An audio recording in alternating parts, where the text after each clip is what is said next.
చిట్టు చూసి ఓ మతి చూసి ఊళ్ళో అయ్యగారిని అడగచ్చి కిలో చక్కెర కిలో బెల్లం పాల కేంద్రానికి వెళ్ళి మన ఆయన పేరు ఏం పేరు భూపాలు అన్నది తెచ్చినట్టు లీటర్ పాలు తెచ్చి ఆగిపించి దిమ్మ గుద్దాలి ఆనగడ్డ పరకే మండి లేదు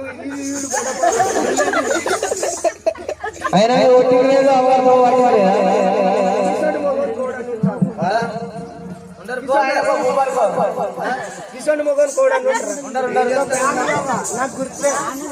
కిసండి నల్ల మొక్కలు సాయిగానికి ఉండదు ఏదైనా టైం వస్తుందని గుర్తే పోతా నేను పోత ఉన్నారో ఓ రంగా పోత ఉన్నారా